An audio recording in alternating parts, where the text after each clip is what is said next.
Тауардың келу жолдары, карго. Тауар Қытайдан қалай келеді? Тауарды сіз заказ бересіз, ол зауыт өндіріп береді, одан кейін тауар мысалға Пекин қаласында өндірілген болса, сол Қытайдағы Қазақстанға немесе өзіңіз қалаған мемлекеттерге зат жіберетін компаниялар болады, карго деген. Сол компаниялардың қызметіне жүгінесіз. Тауарды зауытқа заказ бересіз, зауыттан бірден сөйлескен кезде сіздің сол Қытайдағы затты қабылдап алушы складтардың адрестерін бересіз сол Қытайдың өндірушілеріне. Ол соған дейінгі доставканы сұрайсыз, бағасы қанша болатын. Ол доставка негізі айтып кеткендей көбінесе тегін болады. Тегін болмаған жағдайда әр кетсе 5 юань, 10 юань, 15 юаньды алады. Ол аса қатты қымбат емес. Сол зат қабылдап алушы, зат қабылдап Қазақстанға немесе өзіңіз қалаған мемлекеттерге жіберуші складтарға жібертуді сұрайсыз Қытайдан. Өндірушіден сіздің заказыңызды қабылдап, затты жіберіп беруші компаниялар карго деп аталады. Ол компаниялар, карго компаниялар әлем бойынша жеткізіп бере алады кез келген затыңызды кез келген нүктеңізге дейін. Жалпы Қытайдағы жаңа айтқан зат күтіп алушы карго компаниялар Қазақстан бойынша 3 түрлі жеткізу бағытымен жұмыс жасайды: пойызбен, көлікпен және ұшақпен. Бұл жерде 4-ші бағыт бар, кемемен деген.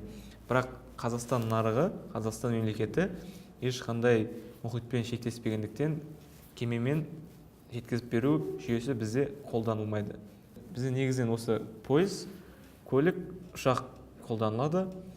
Пойызбен жеткізіп беру 700 теңге болады килограммына.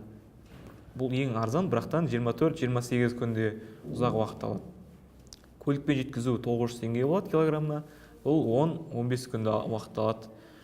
Ұшақпен жеткізу ең тез болады, 3-6 күн уақыт алады, бірақтан бұның бағасы 2650 теңгеден басталады екен килограммына. Негізінен ең тиімдісі бізге 10-15 күнде көлікпен жеткізу. Ең көп қолданылатын осы көлік доставкасы болып табылады. Қазақстан аумағына, Ресей аумағына осы көлік доставкасы ең көп қолданылады. Негізінен осы жеткізіп беру көбінесе көлікпен алынады.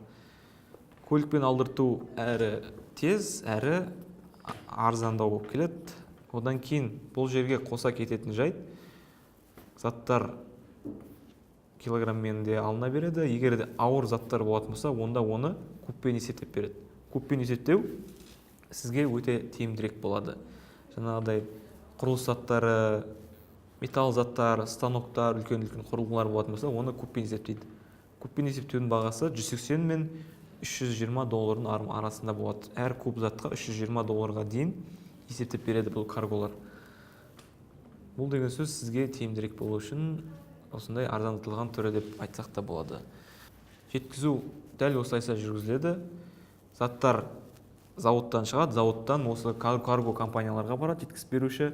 Олар қабылдап алып, затты шекарадан өткізіп, Алматыға дейін өткізіп береді. Сіз егер Алматыда болсаңыз, олардың Алматыдағы складтарын алып кетесіз, болмаса басқа қалада болсаңыз, олардың да қызметтеріне кіреді. Кез келген Қазақстаннан кез келген нүктесіне дейін олар затыңызды салып жібереді. Осы бәрі осы 900 теңгенің ішіне кіріп отырады. КамАЗбен алдыртатын болсаңыз, көлікпен алдыртатын болсаңыз, осы қызметтер осы көрсетілген бағалардың ішіне кіріп отырады.